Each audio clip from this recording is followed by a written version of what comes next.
வணக்கம் நண்பர்களே. நம்ம பிஜி எக்ஸாமுக்கு தேவையான முக்கியமான கேள்விகள் பார்த்துட்டு வரோம். அந்த வகையில் பார்த்திங்க அப்படின்னா, இன்றைக்கி நம்ம ஒரு முக்கியமான தரமான 35 கேள்விகள் தான் பார்க்க போகிறோம். ஆல்ரெடி பார்த்திங்க அப்படின்னா, நம்ம 1லேருந்து 35 கேள்விகள் பார்த்திங்க அப்படின்னா, நம்ம தேர்வு 2ஆக கொடுத்துருப்போம். இது தேர்வு 2ல் இது அடுத்த 35 கேள்விகள். ஓகேவா? ஸோ ஒரு தேர்வு எடுத்துக்கிட்டால் உங்களுக்கு 80 கேள்விகள் இருக்கும். 70 கேள்விகள் இருக்கும். 70 கேள்விகள் நம்ம தொடர்ந்து கொடுக்க முடியாது. அதனால் 35 கொடுக்குறேன். வாங்க நம்ம டேரெக்டாக கொஸ்டின் போயிடலாம். ஓகேவா? ஸோ போன வீடியோவில் ஒரு கொஸ்டின் கொடுத்துருப்போம். 31வது கேள்வி கொடுத்துருப்பேன். ஸோ அதில் சின்ன திருத்தம் இருக்கும். ஓகேவா? திருத்திக்கோங்க எல்லோரும். நீங்கள் படிச்சிங்க அப்படின்னா கட்டாயம் தெரிஞ்சிருக்கும். ஓகேவா? ஸோ 31வது கேள்வி பாருங்கள். உலகில் 7 கண்டங்கள் உள்ளன. உலகில் 4 பெருங்கடல்கள் உள்ளன தான் வரும். ஓகேவா? உலகில் பொறுத்த வரைக்கும் இப்பொழுது பார்த்தீங்கன்னா 5 பெருங்கடல்கள் இருக்கும். ஸோ இதை பொறுத்த வரைக்கும் பார்த்தீங்கன்னா ஆப்ஷன் டி இருக்கு இல்லையா, கூற்று 1 சரி 2 தவறுன்னு இருக்கு இல்லையா, இதான் பார்த்தீங்கன்னா சரியான ஆன்சரும். நான் பி கொடுத்துருப்பேன், 1 2 சரின்னு கொடுத்துருப்பேன். அது ஆன்சர் கிடையாது. கரெக்டான ஆன்சர் கூற்று 1 மற்றும் 2 தவறு. ஓகேவா? 1 சரி 2 தவறு. நீங்கள் அடுத்த 35 கேள்வி பார்த்துட்றாங்களா? ஸோ 36வது கேள்வியிலேருந்து பார்க்கணும். ஆல்ப்ஸ் மலைத்தொடர் அமைந்துள்ள கண்டம் எது? ஸோ சி, ஐரோப்பாவில் தான் பார்த்தீங்கன்னா இந்த ஆல்ப்ஸ் மலைத்தொடர் அப்படிங்கிறது அமைஞ்சிருக்கும். ஓகேவா? ஸோ நீண்ட மலைத்தொடர்னு சொல்லுவாங்க. ஸோ ஆல்ப்ஸ் மலைத்தொடர் பார்த்தீங்கன்னா ஐரோப்பா கண்டத்தில் அமைஞ்சிருக்கக்கூடிய முக்கியமான மலைத்தொடர் ஆகும். ஸோ ஆப்ஷன் சி, ஐரோப்பா. 37வது கேள்வி. மரியானா அகழியின் ஆழம் என்ன? ஸோ மரியானா அகழிங்கிறது பார்த்தீங்கன்னா உலகத்திலேயே மிக ஆழமான பகுதின்னு சொல்லலாம். இது பார்த்தீங்கன்னா பசிபிக் பெருங்கடல் அமைஞ்சிருக்கும். அதனுடைய அந்த ஆழம் தாங்க பார்த்தீங்கன்னா கேட்டிருக்காங்க. ஸோ இதுக்கான சரியான ஆன்சர் பார்த்தீங்கன்னா ஆப்ஷன் டியில் இருக்கக்கூடிய 11,033 மீட்டர் ஆகும். அதாவது நம்ம எவரெஸ்ட் சிகரத்தையே அந்த மரியானா அகழியில் வச்சிங்கன்னா அது முங்கிடும். ஓகேவா? அந்த அளவுக்கு ஆழமான பகுதி தான் இந்த மரியானா அகழி. ஸோ உலகிலே மிக ஆழமான பகுதின்னு சொல்லலாம். Option D 11,033 metre.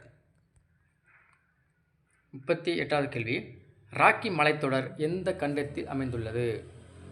So rakhi மலைத்தொடர் அப்படிங்கிறது பார்த்தீங்கன்னா வட அமெரிக்காவில் அமைந்திருக்கக்கூடிய முக்கியமான மலைத்தொடர் தான் இந்த ராக்கி மலைத்தொடர். ஸோ ஆப்ஷன் பி, வட அமெரிக்கா. அடுத்த கேள்வி. தென் அமெரிக்காவையும் வட அமெரிக்காவையும் இணைக்கும் நிலப்பகுதி எது?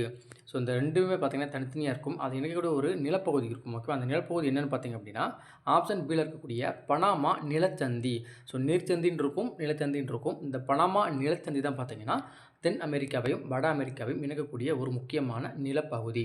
ஸோ ஆப்ஷன் பி, பனாமா நிலச்சந்தி. 3 பக்கம் நிலமாலும் ஒரு பக்கம் நீராலும் சூழப்பட்ட சிறிய பகுதியின் பெயர் என்ன?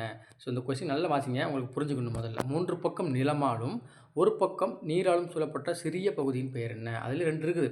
இதே மாதிரி 3 பக்கம் நிலமாலும் ஒரு பக்கம் நீராலும் சூழப்பட்ட பெரிய பகுதி ஒன்று இருக்குது, சிறிய பகுதி. இங்கே கேட்டிருக்கிறது பார்த்திங்க அப்படின்னா சிறிய பகுதி அப்படிங்கிறது கேட்டிருக்காங்க. இதுக்கான சரியான ஆன்சர் பார்த்திங்கன்னா ஆப்ஷன் பியில் இருக்கக்கூடிய வளைகுடா. ஸோ வளைகுடா தான் பார்த்திங்கன்னா 3 பக்கம் நிலமாலும் ஒரு பக்கம் நீராலும் சூழப்பட்டிருக்கும். ஸோ ஆப்ஷன் பி, வளைகுடா. நம்ம இந்தியா பார்த்திங்கன்னா ஒரு தீபகற்பம். தீபகற்பத்துக்கு விளக்கம் என்ன? 3 பக்கம் நீராலும் ஒரு பக்கம் நிலத்தாலும் சூழப்பட்ட பகுதி தான் தீபகற்பம்னு சொல்லுவாங்க. அதுக்கு ஒரு உதாரணம் நம்ம இந்தியா. உலகிலே மிகப்பெரிய தீபகற்பம் கேட்டிங்கன்னா ஐரோப்பான்னு சொல்லுவாங்க. ஓகேவா? அடுத்த கேள்வி. தானே விழும் பொருளின் தொடக்க திசை வேகம். ஸோ இதுக்கு மேலே பார்த்த அந்த 5 கேள்விகள் எல்லாமே பார்த்திங்க அப்படின்னா அதாவது புவியியல் ஜாகிரபிலேருந்து கேட்ட கொஸ்டின். இது எல்லாமே பார்த்திங்கன்னா ஜென்ரல் சயின்ஸ்லேருந்து எடுத்த கொஸ்டின். ஓகேவா? ஸோ இதுக்கான சரியான ஆன்சர் சுழி. ஓகேவா? மேலேருந்து ஒரு பொருள் தன்னால் விழுதுன்னா அதனுடைய தொடக்க திசை வேகம், ஆரம்பத்தில் அதனுடைய வேகம் பார்த்திங்கன்னா 0 தான் இருக்கும். 0 தான் சுழின்னு சொல்லுவாங்க. ஸோ சுழி. அது கீழே இறங்க தான் அதனுடைய வேகம் அதிகரிக்குமே தவிர தொடக்கத்தில் எப்போதுமே அதனுடைய வேகம் சுழி தான். ஸோ ஆப்ஷன் சி, சுழி என்பது சரியான ஆன்சர். 42வது கேள்வி. ஒரு பொருள் ஒரு வினாடியில் கடக்கும் தொலைவு என்னன்னு கேட்குறாங்க. ஆப்ஷன் பியில் இருக்கக்கூடிய வேகம் தான் பார்த்திங்கன்னா ஒரு பொருள் ஒரு வினாடியில் கடக்கக்கூடிய தொலைவு வேகம். ஆப்ஷன் பி, வேகம். 43. கோணத்தை அளக்க பயன்படும் அலகு எது? ஸோ கோணத்தை அளக்க 2 பயன்படும். நான் திண்பக்கோளம் தலக்கோளம் 2 இருக்கும். இங்கே டேரெக்டாக கேட்காம இப்படி சிம்பிளாக கேட்டிருக்காங்க. என்னது? கோணத்தை அளக்க பயன்படும் அலகு என்னன்னு கேட்குறாங்க. ஸோ இதுக்கான சரியான ஆன்சர் பார்த்திங்கன்னா ரேடியன் வரும். அடுத்து பார்த்திங்கன்னா ரேடியன் ரெண்டுமே வரும். ஸோ அதனால் ஆப்ஷன் டி, பி மற்றும் சி தான் பார்த்திங்கன்னா கரெக்டான ஆன்சர். 44வது கேள்வி. வேகம் ஈக்குவல் டு அதனுடைய ஃபார்முலா என்னன்னு கேட்குறாங்க. இதுக்கான சரியான ஆன்சர் பார்த்திங்க அப்படின்னா ஆப்ஷன் ஏல இருக்கக்கூடிய நேரம் பை தொலைவு. இதுதான் பார்த்திங்கன்னா கரெக்டான ஃபார்முலா. ஸோ இப்போ வேகத்தை கண்டுபிடிக்கணும்னா நம்ம நேரத்தை தொலைவால் வகுக்கும் போது கிடைக்கக்கூடியது நமக்கு வேகமாக கிடைக்கும். ஸோ இந்த மாதிரி மாற்றி இந்த ஃபார்முலா மாற்றி யூஸ் பண்ணிங்கன்னா உங்களுக்கு நேரம் கண்டுபிடிச்சிடலாம், வேகம் கண்டுபிடிக்கலாம், தொலைவும் கண்டுபிடிக்கலாம். ஸோ சரியான ஆன்சர் ஆப்ஷன் ஏ நேரம் மற்றும் தொலைவு. 45வது கேள்வி. தமிழ்நாட்டில் பறத்தல் விளையாட்டு நடைபெறும் இடம். ஸோ இங்கே பார்த்தீங்கன்னா ஏலகிரி. ஏலகிரியில் தான் பார்த்தீங்கன்னா இந்த பறத்தல் விளையாட்டுன்னு சொல்லுவாங்க நடைபெறும். ஓகேவா? So option C Yelagiri. 46வது கேள்வி. வேகத்தை அளக்க பயன்படும் கருவி எது? ஸோ வேகத்தை அளக்க பயன்படும் கருவி என்னன்னு கேட்குறாங்க. ஸோ ஆப்ஷன் ஏல இருக்கக்கூடிய ஸ்பீடோமீட்டர். அதாவது வாகனம் போகிறது, நம்ம பைக் எடுத்துக்கோங்க, வண்டி போகுது இல்லையா, எத்தனை கிலோமீட்டர் வேகத்தில் போகுதுங்கிறத காட்டுறது என்னென்னு பார்த்தீங்கன்னா ஒரு முள் தூக்கும் இல்லையா, அதுதான் ஸ்பீடோமீட்டர். நம்ம 60ல் போகிறோமா, 50ல் போகிறோமா, 40ல் போகிறோமா, இந்த மாதிரி காட்டக்கூடியது பார்த்தீங்கன்னா ஸ்பீடோமீட்டர்னு சொல்லுவாங்க. இப்போ வேகத்தை அளக்க பயன்படக்கூடியது ஸ்பீடோமீட்டர். ஆப்ஷன் ஏல இருக்குது. 47வது கேள்வி. புவியீர்ப்பு முடுக்கத்தின் மதிப்பு என்ன? ஆப்ஷன் டியில் இருக்கக்கூடிய 9.8 மீட்டர் பை செகண்ட் ஸ்கொயர்னு சொல்லுவாங்க. ஓகே, புவியீர்ப்பு முடுக்கத்தின் மதிப்பு என்ன? 9.8 மீட்டர் ஸ்கொயர். அடுத்து, வாகனம் கடந்த தொலைவை அளக்க பயன்படுவது. நம்ம ஆல்ரெடி பார்த்தாச்சு, மேலே பார்த்தோம். அந்த பைக்கோ காரோ என்ன வேகத்தில் போகணும்னு சொல்லிட்டு அந்த முள் அப்படிங்கிறது அப்படி தூக்கி காட்டும். அது வந்து பார்த்திங்க அப்படின்னா ஸ்பீடோமீட்டர். இங்கே அது மாறும். வாகனம் கடந்த தொலைவை பயன்படுவது, அந்த மீட்டருக்குள்ளே ஒரு சின்ன ஒரு பிளாக் கலரில் இருக்கும் இல்லையா, நம்பர் காட்டும் இல்லையா, நம்ம எத்தனை கிலோமீட்டர் ஓட்டிட்டுன்னு சொல்லி காட்டும் இல்லையா, அதுதான் பார்த்திங்கன்னா ஓடோமீட்டர்னு சொல்லுவாங்க. ஓகேவா? ஸோ ஓடோமீட்டர் தான் பார்த்திங்கன்னா வாகனம் கடந்த தொலைவை அளக்க பயன்படுவது. Option B odometer. திசை வேகத்தின் அலகு என்ன? ஸோ திசை வேகத்தின் அலகு என்னென்னு பார்த்திங்க அப்படின்னா மீட்டர் பை வினாடி. வேகத்தின் அலகுன்னு எடுத்துக்கலாம். ஓகேவா? மீட்டர் பை வினாடின்னு சொல்லுவாங்க. ஆப்ஷன் ஏ மீட்டர் பை வினாடி. காற்றின் வேகத்தை அளக்க பயன்படுவது எது? ஸோ நம்ம காற்று ஒரு திசையில் அடிக்கும், அது இந்த காற்று எவ்வளவு வேகத்தில் அடிக்குன்னு சொல்லிட்டு கண்டுபிடிக்க பார்த்தீங்கன்னா ஒரு கருவி யூஸ் பண்ணுவாங்க. அதுதான் பார்த்தீங்கன்னா ஆப்ஷன் சில இருக்கக்கூடிய அனிமோமீட்டர். ஸோ அனிமோமீட்டர் தான் பார்த்தீங்கன்னா காற்றின் வேகத்தை அளவிடக்கூடிய ஒரு முக்கியமான கருவி. 51வது கேள்வி. அசிடஸ் என்ற லத்தீன் மொழி சொல்லுக்கு என்ன பொருள்? ஸோ அசிடஸ் அப்படின்னா நம்ம வந்து அமிலம் காரம் படிச்சிருப்பீங்க அப்படிதானா? ஸோ அசிடஸ் அப்படின்னா அந்த லத்தீன் மொழி சொல்லு பார்த்தீங்கன்னா புளிப்பு என்று பொருள். நீங்கள் அமிலத்தை சாப்பிட்டு பார்த்தீங்க அப்படின்னா புளிப்பாக தான் இருக்கும். ஓகேவா? ஸோ அப்போது அசிடஸ் அப்படின்னா ஒரு லத்தீன் மொழி சொல். அந்த அசிடஸ் சொல்லுக்கு என்ன பொருள்னு கேட்டிங்கன்னா புளிப்பு சுவையுடையதுன்னு அர்த்தம். ஆப்ஷன் டி புளிப்பு. 52வது. தாவரங்கள் விலங்குகளில் இருந்து பெறப்படும் அமிலம். ஸோ தாவரங்கள் மற்றும் விலங்குகள் பெறக்கூடிய அமிலம் என்னென்னு பார்த்தீங்க அப்படின்னா கரிம அமிலம் சொல்லுவாங்க. ஸோ கனிம அமிலம், கரிம அமிலம் இருக்கும். இந்த விலங்குகள் தாவரங்கள் மூலமாக பெறப்படக்கூடிய அந்த அமிலம் பார்த்தீங்கன்னா கரிம அமிலம். ஆப்ஷன் பியில் இருக்கக்கூடிய கரிம அமிலம். அடுத்து, நீரில் கரையும் காரங்களின் பெயர் என்ன? ஸோ பார்த்தீங்கன்னா காரமும் நிறைய இருக்குது. அதில் நீரில் கரையக்கூடிய காரம் கேட்குறாங்க. அதுக்கு சரியான ஆன்சர் பார்த்தீங்கன்னா அல்கலீஸ்ன்னு சொல்லுவாங்க. நம்ம டேப்லெட் இருக்கு இல்லையா, அந்த மாத்திரைகள்லாம் பார்த்தீங்கன்னா மேக்ஸிமம் இந்த அல்கலீஸ் அப்படிங்கிற ஒரு வார்த்தை சேர்த்துருப்பாங்க. ஏன்னா நம்ம சாப்பிடும்போது அந்த மாத்திரை உள்ள போய்ட்டு கரையணும், அதனால் அல்கலீஸ் அப்படிங்கிற அந்த இதை யூஸ் பண்ணுவாங்க. So option C alkalis. 54வது கேள்வி ஒரு பொறுத்துக்கு கொடுத்துருக்காங்க. டிஎன்ஏ, புரதம், கொழுப்பு இந்த பக்கம் கொடுத்துருக்காங்க. அந்த பக்கம் என்ன கொடுத்துருக்காங்கன்னா அமினோ அமிலம், நியூக்ளிக் அமிலம், கொழுப்பு அமிலம். ஒன்றும் இல்லை, பொறுத்துக்க சொல்லியிருக்காங்க. ஓகேவா? ஸோ நீங்கள் முதல்ல இருந்து பொறுத்துலாங்களா? ஸோ முதல்ல பார்த்தீங்கன்னா டிஎன்ஏ அப்படிங்கிறது பார்த்தீங்கன்னா நியூக்ளிக் அமிலம் சொல்லுவாங்க. டிஎன்ஏவில் இருக்கக்கூடிய அமிலம் தான் நியூக்ளிக் அமிலம். புரதத்தில் பார்த்தீங்கன்னா அமினோ அமிலம் அப்படிங்கிறது காணப்படும். கொழுப்பில் கொழுப்பு அமிலம் அப்படிங்கிறது காணப்படும். ஸோ அப்போது 2, 1, 3. ஓகேவா? அப்படி தானே? ஓகே. ஃபஸ்ட்டு டிஎன்ஏ என்னது நியூக்ளிக் அமிலம் அப்படி தானே? அடுத்து புரதம் பார்த்தீங்கன்னா அமினம் அமிலம் அப்படிங்கிறது இருக்கும். கொழுப்பில் கொழுப்பு அமிலம் இருக்கும். ஸோ அப்போ 2, 1, 3 எங்கே இருக்குது? ஆப்ஷன் ஏல இருக்குது பாருங்கள். அதுதான் பார்த்தீங்கன்னா கரெக்டான ஆன்சர். 55. ரொட்டி சோடா என்பது என்ன? அதனுடைய வேதியியல் பெயர் கேட்குறாங்க. ஓகே, நம்ம அன்றாட வாழ்க்கையில் யூஸ் பண்ணக்கூடியது தான். ஸோ ரொட்டி சோடா, சமையல் சோடா எல்லாம் ஒன்று தான். ஓகேவா? ஸோ 55க்கு ஆன்சர் பார்த்தீங்கன்னா ஆப்ஷன் ஏல இருக்கக்கூடிய sodium carbonate. So sodium carbonate அப்படின்னா நம்ம யூஸ் பண்ணுற சோடாப்புன்னு சொல்லுவாங்க இல்லையா, பேக்கிங் சோடா, அதுதான் பார்த்தீங்கன்னா எனது ரொட்டி சோடான்னு அழைக்கப்படுகிறது. அதனுடைய வேதியியல் பெயர் தான் சோடியம் கார்பனேட் சொல்லுவாங்க. அதே சோடியம் பை கார்பனேட்னா எனது சலவை சோடான்னு சொல்லுவாங்க. 56வது. வேதிப்பொருட்களின் அரசன் எது? ஸோ வேதிப்பொருட்களின் அரசன் என்னன்னு கேட்குறாங்க. ஸோ ஆப்ஷன் பியில் இருக்கக்கூடிய கந்தக அமிலம் தான் பார்த்தீங்கன்னா வேதிப்பொருட்களின் அரசன்னு சொல்லுவாங்க. கந்தக அமிலம் அல்லது என்னது இன்னொன்று சொல்லுவாங்க சல்ஃபியூரிக் ஆக்சைடு சொல்லுவாங்க. ஓகேவா? ரெண்டுமே ஒன்று தான். 57வது கேள்வி. உலகில் அதிக வலிமை மிக்க அமிலம் எது? ஸோ உலகிலே பார்த்தீங்கன்னா நம்ம ஆசிட்டுங்கிறது ஒரு முக்கியமான ஒரு பொருள் தான். ஸோ அது ஆபத்தான பொருளும் கூட. ஓகேவா? அதில் அந்த வலிமையான பொருள் என்னென்னு கேட்குறாங்க. ஆப்ஷன் பியில் இருக்கக்கூடிய புளூரோ சல்ஃபியூரிக் அமிலம்.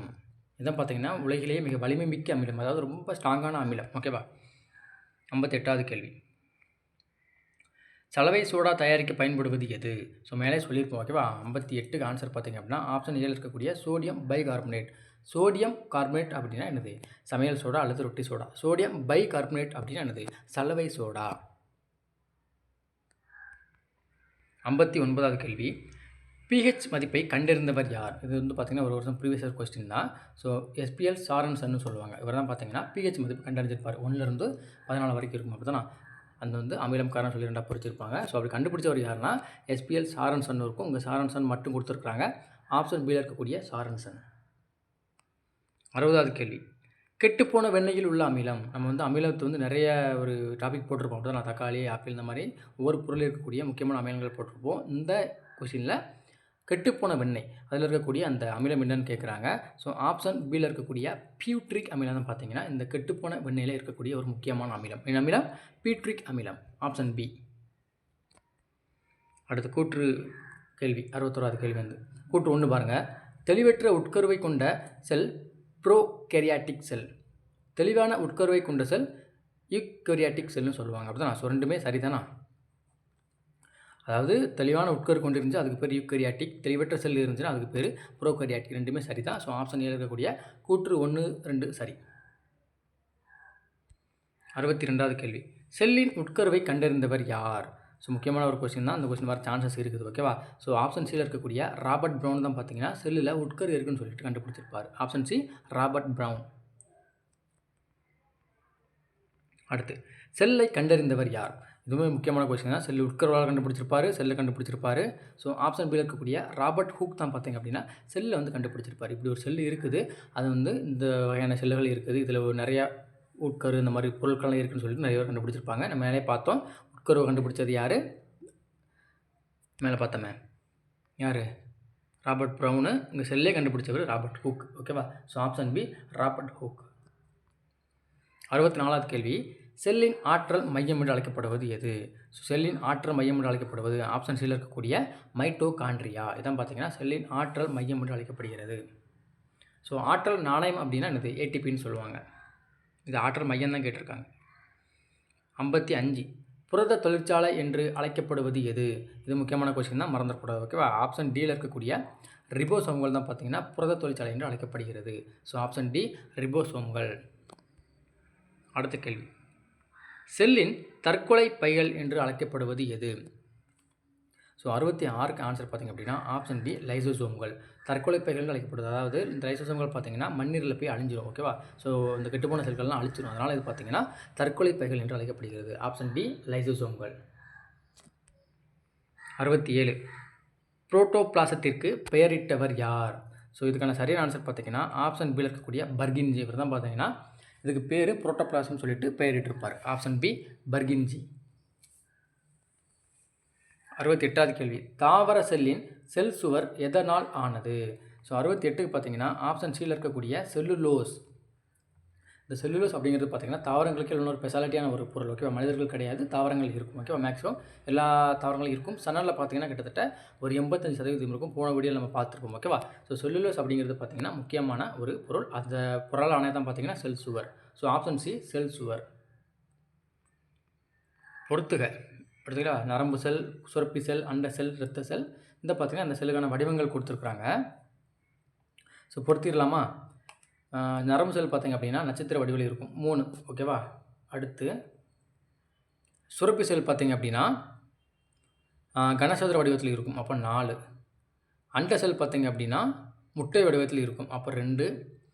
இரத்த செல் வட்ட வடிவம் உடையது அப்போ 1 ஓகேவா. 3, 4, 2, 1 எங்கே இருக்குது? 3, 4, 2, 1 ஆப்ஷன் சியில் இருக்குது இல்லையா. இதுதான் கரெக்டான ஆன்சர். ஆப்ஷன் சி 3, 4, 2, 1 பொறுத்து ஓகேவா. லாஸ்ட் கேள்வி, செல் கொள்கை வெளியிடப்பட்ட ஆண்டு. ஸோ 1838 தான் பார்த்தீங்கன்னா செல் கொள்கை அப்படிங்கிறது வெளியிடப்பட்டிருக்கும். Option D 1838. ஸோ கிட்டத்தட்ட உங்களுக்கு வந்து பார்த்தீங்கன்னா 70 கேள்விகள் கொடுத்தாச்சு. போன வீடியோவில் 35, இந்த வீடியோவில் 35. எல்லாமே மிக மிக தரமான கேள்விகள் மட்டுமல்லாமல் ஒரு முக்கியமான கேள்விகள் தான். ப்ரீவியஸ் இயர் கொஸ்டினும் இதிலிருந்து எக்கச்சக்க கேள்விகள் கேட்டிருக்காங்க. நீங்கள் ப்ரீவியஸ் இயர் கொஸ்டின் வச்சுருந்தீங்க அப்படின்னா செக் பண்ணி பாருங்கள் ஓகேவா. ஸோ புரத தொழிற்சாலை கேட்டிருக்காங்க, ஆற்றல் மையம் கேட்டிருக்காங்க ஓகே, இந்த மாதிரி நிறைய கேள்விகள் பார்த்தீங்க அப்படின்னா கேட்டுக்கிட்டே இருந்திருக்காங்க. ஓகேவா? பிஹெச் மதிப்பு கேட்டிருக்காங்க. ஓகேவா? எஸ்பிஎல் சாரன்சன்னு இந்த மாதிரி நிறைய கேட்டிருக்காங்க. சலவை சோடா தயாரிக்க பயன்படும் சோடியம் கார்பனேட் இந்த மாதிரி எக்கச்சக்க கேள்விகள் பிசி எக்ஸாமில் கேட்டிருக்காங்க. ஸோ ஜஸ்ட்டு வீடியோ பார்த்துட்டு நான் சொல்கிற ஆன்சரை மட்டும் கேட்டு போனாலே போதும், உங்களுக்கு போதுமானது இருக்கும். ஓகேவா? ஸோ இதுக்கான பிடிஎஃப் வந்து நம்ம ஃப்ரீயாக டெலிகிராம் சேனல் அப்லோட் பண்ணி வச்சுருக்கோம். ஓகேவா? ஆல்ரெடி டெஸ்ட் 1 முடிஞ்சுது. அதுக்கான 70 கேள்விகள் கொண்ட அந்த பிடிஎஃப் ஃப்ரீயாக நம்ம டவுன்லோட் பண்ணி படிச்சுக்கோங்க. டெலிகிராம் சேனல் லிங்க் எங்கே இருக்குன்னு பார்த்தீங்கன்னா இந்த வீடியோக்கு கீழே டிஸ்கிரிப்ஷனில் வச்சிருக்கிறேன். மறக்காம யூஸ் பண்ணி ஜாயின் பண்ணிக்கோங்க. மறக்காம நம்ம சேனலை சப்ஸ்கிரைப் பண்ணிக்கோங்க. இன்ஸ்டா பேஜை ஃபாலோ பண்ணிக்கோங்க. நன்றி, வணக்கம். அடுத்த ஒரு வீடியோவில் சந்திக்கலாம்.